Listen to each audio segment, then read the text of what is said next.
Assalamualaikum warahmatullahi wabarakatuh. Ketemu lagi di Bawaslu Kota Isi Jakarta Barat bersama saya Johan Ali akan menemani bapak-bapak, ibu-ibu, sahabat-sahabat, teman-teman 1 jam ke depan dalam kegiatan Ngopi Bawaslu, ngobrol penuh inspirasi bersama Badan Pengawas Pemilu. Bismillahirrahmanirrahim. Alhamdulillahirabbil alamin. Wassalatu wassalamu ala asrofil anbiya'i wal mursalin wa ala alihi wa sahbihi ajma'in. Amma ba'du. Pertama-tama mohon izin saya mendampingi para tokoh, dan kebetulan alhamdulillah sekali di tengah-tengah kita sudah ada tokoh Jakarta Barat yang akan kita tanya-tanyakan, yang akan kita minta informasi bahkan edukasi positifnya terkait dengan demokrasi atau pemilihan umum tahun 2019. Kita sudah hadir di tengah-tengah kita melalui media daring. Tokoh beliau Ketua Komisi Pemilihan Umum Kota Isi Jakarta Barat, yaitu Bapak Haji Sumardi atau biasa dipanggil Bapak Haji Cucung. Assalamualaikum Pak Haji. Assalamualaikum warahmatullahi. Sehat Pak Haji? Alhamdulillah khair. Alhamdulillah. Ya, perlu diketahui bahwa Audi dan Pak Haji Cucung bahwa kegiatan Ngopi Bawaslu ini merupakan kegiatan tidak terlalu formal. Kita ngobrol biasa, kita ngobrol ngopi seperti di warung-warung, dan sifatnya ini natural Pak.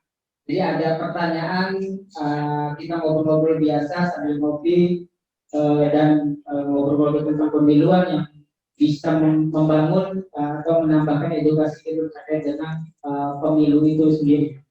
Begitu kira-kira Pak Haji Cucung. Siap. Baik, langsung aja. Beberapa waktu lalu proses demokrasi di Indonesia itu sudah berjalan dan menghasilkan pemimpin dan para anggota-anggota dewan. Khusus untuk Jakarta Barat, alhamdulillah bahwa pemilihan umum di wilayah Kota Administrasi Jakarta Barat itu berjalan dengan baik tanpa ada kendala-kendala yang bisa merusak iklim demokrasi itu sendiri. Nah, kebetulan ada Bapak Ketua KPU Kota Administrasi Jakarta Barat yang kita beri kesempatan untuk tentang bagaimana pemilu di Jakarta Barat dan kondisinya, apa bedanya pemilu saat ini dengan pemilu sebelumnya, khusus untuk legislatif gitu Pak Haji. Nah, kira-kira bagaimana Pak Haji? Ya, Assalamualaikum warahmatullahi wabarakatuh. Yang saya hormati Ketua dan anggota Bawaslu Jakarta Barat, kemudian juga teman-teman KPU juga hadir di sini yang saya hormati, juga Kepala Suku Badan Kesbang Pak Ahmad Sani, alhamdulillah juga bisa hadir, serta teman-teman lainnya yang saya tidak sebutkan satu persatu, insya Allah tidak mengurangi hormat saya. Pertanyaannya, bagaimana kondisi pelaksanaan pemilu 2019 dibandingkan dengan pemilu-pemilu sebelumnya? 2019 itu pemilu yang pertama diselenggarakan di Indonesia yang diserentakkan antara pemilihan presiden dan wakil presiden dengan pemilihan anggota DPR dan DPD, juga DPRD. Sehingga karena ini adalah pemilu pertama, banyak dinamika yang terjadi dalam pemilu di 2019. Dasar hukumnya adalah di Undang-Undang 7 tahun 2017, kalau di KPU ada yang namanya PKPU ya. PKPU itu tahapan nomor 10 tahun 2019 itu terkait dengan tahapan. Nah, pada tahapan ini kalau kita bahas bagaimana tahapan pemilu 2019, nah ini sampai malam nanti nggak akan selesai nih kalau kita bahas semua satu persatu. Tapi paling tidak secara umum saja saya perlu gambarkan. Tahapan pertama pada saat pemilu 2019 itu adalah tahapan pendaftaran calon peserta pemilu, yang pada saat itu di Jakarta Barat ada 23 partai politik yang mendaftarkan untuk menjadi peserta pemilu di Jakarta Barat. Karena di semua KPU kota membuka akses untuk pendaftaran peserta pemilu. Dari 23 itu banyak yang tidak memenuhi syarat, sehingga peserta pemilu kemarin akhirnya diikuti oleh 16 partai politik gitu ya. Nah, pada saat proses pemutahiran data juga sama, kemudian juga pembentukan badan ad hoc sama, sehingga ada perbedaan yang sangat signifikan antara pelaksanaan pemilu 2004, 2009, 2014 dengan 2019. Kenapa saya katakan demikian? Contoh soal misalnya dari sisi jumlah orang-orang yang terlibat dalam pelaksanaan pemilu. Kemudian dari sisi jumlah TPS yang ada. Belum pernah ada sejarah di Jakarta Barat pemilu sampai jumlah TPS-nya melebihi angka 6.000. Jadi yang itu, halo, ya, saya lanjutkan. Yang sebelum-sebelumnya itu nggak pernah ada jumlah TPS kita melampaui jumlah 4.000 TPS. Tapi di pemilu 2019 jumlah TPS kita sampai 6.000 lebih. Nah, 6.000 lebih TPS ini tentu akan akan diikuti dengan jumlah SDM yang sangat luar biasa. Kita butuh KPPS, kita butuh pengawas TPS, kita juga butuh petugas keamanan TPS. Bayangkan kalau di satu TPS saja, petugas yang terlibat bisa 10 orang di luar saksi, berarti sudah 60.000 orang lebih yang terlibat dalam pelaksanaan pemilu 2019.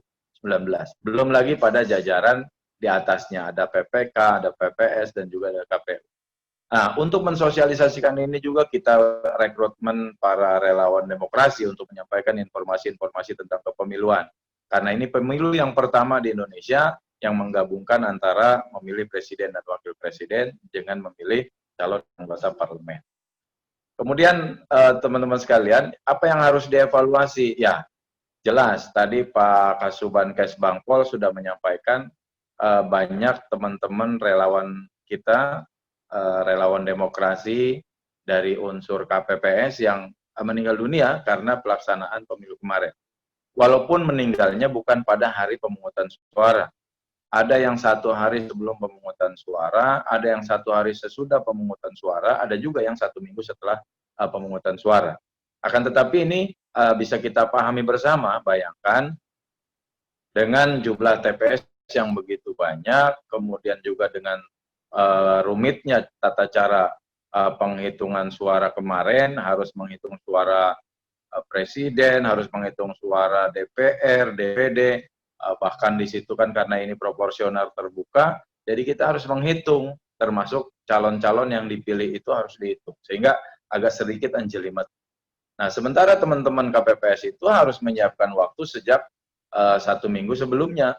Mereka harus menyiapkan waktu, mereka harus membagikan formulir C6, mereka juga harus menyiapkan tenda KPPS-nya, mereka juga harus menyiapkan lain-lainnya, sehingga H-1 semuanya harus sudah settle. Kadang-kadang mereka tunggu sampai begadang, sampai pagi. Nah, jam 6 mereka juga harus sudah mempersiapkan pemungutan dan penghitungan suara. Dari jam 6 pagi, ada yang selesai besoknya lagi, ada yang selesai tengah malam.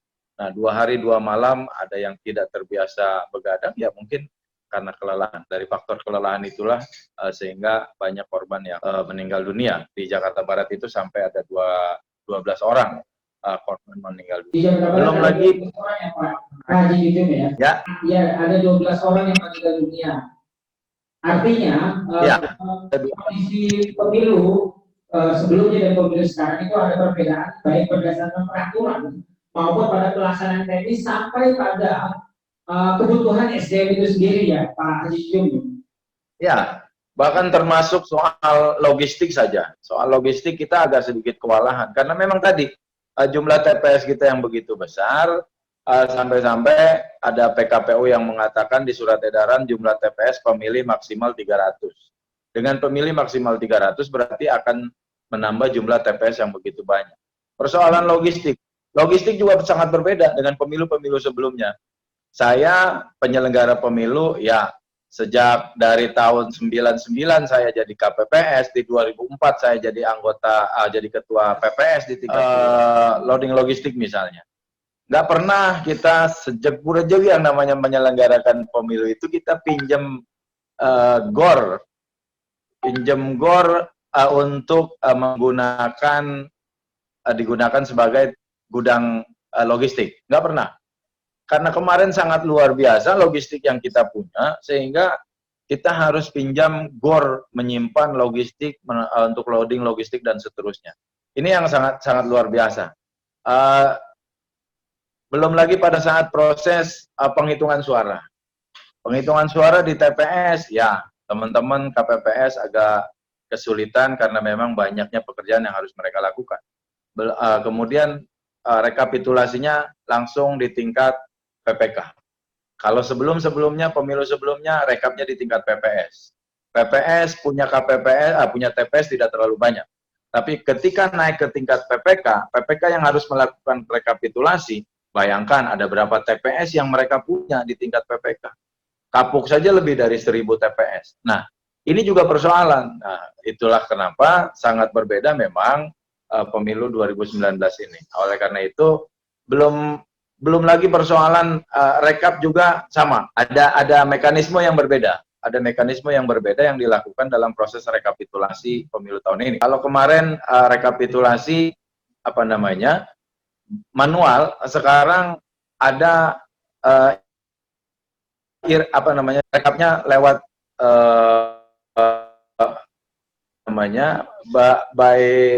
pakai sistem, by system. Sehingga harus sinkron antara C1 plano atau yang direkap itu dengan apa yang disampaikan lewat sistem. Nah, ini juga kadang-kadang ada yang nggak sinkron, harus kita perbaiki, harus kita telusuri di mana posisi kesalahannya.